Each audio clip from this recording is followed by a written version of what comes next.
বাংলাদেশের রাজনীতিতে শুরু হয়েছে নতুন অধ্যায়।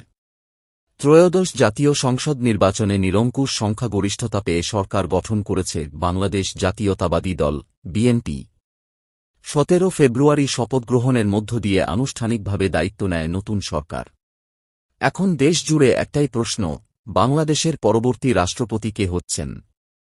দলীয় সূত্র বলছে, রাষ্ট্রপতি হিসেবে সবার আগে আলোচনায় রয়েছেন বিএনপির মহাসচিব মির্জা ফখরুল ইসলাম আলমগীর। দীর্ঘ রাজনৈতিক আন্দোলন, সাংগঠনিক দক্ষতা এবং দলের প্রতি নিষ্ঠার কারণে তিনি শীর্ষ আলোচনায় রয়েছেন। এরপর আলোচনায় রয়েছেন বিএনপির স্থায়ী কমিটির জ্যেষ্ঠ সদস্য খন্দকার মোশাররফ হোসেন। এছাড়া আলোচনায় আছেন আব্দুল মঈন খান এবং নজরুল ইসলাম খান। রাজনৈতিক বিশ্লেষকদের মতে, এই চারজনের মধ্য থেকেই একজন হতে পারেন দেশের 23তম রাষ্ট্রপতি। বিএনপির স্থায়ী কমিটির সদস্য ইকবাল হাসান মাহমুদ টুকু জানিয়েছেন, বর্তমানে দল সরকার গঠন ও প্রশাসনিক কার্যক্রমে ব্যস্ত। রাষ্ট্রপতি নিয়োগের বিষয়ে সিদ্ধান্ত নেওয়া হবে যথাসময়ে। দলীয় এক ভাইস চেয়ারম্যান জানিয়েছেন, বর্তমান রাষ্ট্রপতিকে সম্মানজনকভাবে বিদায় দেওয়া হবে এবং এ বিষয়ে ইতোমধ্যে আলোচনা হয়েছে। বর্তমান রাষ্ট্রপতি মো. শাহাবুদ্দিন বাংলাদেশের 22তম রাষ্ট্রপতি। সংবিধান অনুযায়ী তার মেয়াদ 2028 সালের এপ্রিল পর্যন্ত।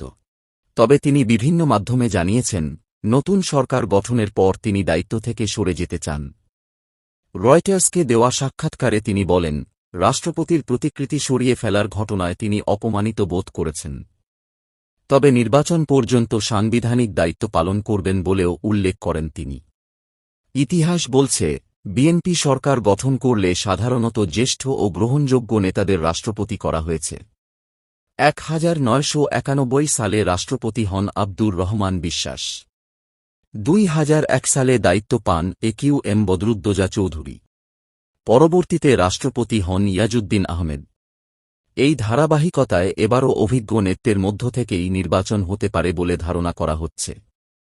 রাষ্ট্রপতি নির্বাচন শুধু সাংবিধানিক বিষয় নয়, এটি একটি রাজনৈতিক বার্তাও বহন করে।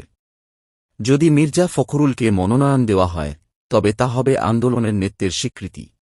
খন্দকার মোশাররফ হলে প্রশাসনিক অভিজ্ঞতা ও ভারসাম্যপূর্ণ নেতৃত্বের বার্তা যাবে। অন্যদিকে মঈন খান বা নজরুল ইসলাম খান হলে তা হবে দলীয় কৌশলগত সমন্বয়ের ইঙ্গিত। চূড়ান্ত সিদ্ধান্ত নির্ভর করছে দলীয় প্রধান তারেক রহমান ও শীর্ষ নেতৃত্বের ওপর। বাংলাদেশের রাজনৈতিক অঙ্গনে আবারও আসছে বড় পরিবর্তন। নতুন সরকার, নতুন নীতি আর খুব সম্ভবত নতুন রাষ্ট্রপতি। এখন সময়ের অপেক্ষা, কে হচ্ছেন বাংলাদেশের 23তম রাষ্ট্রপতি।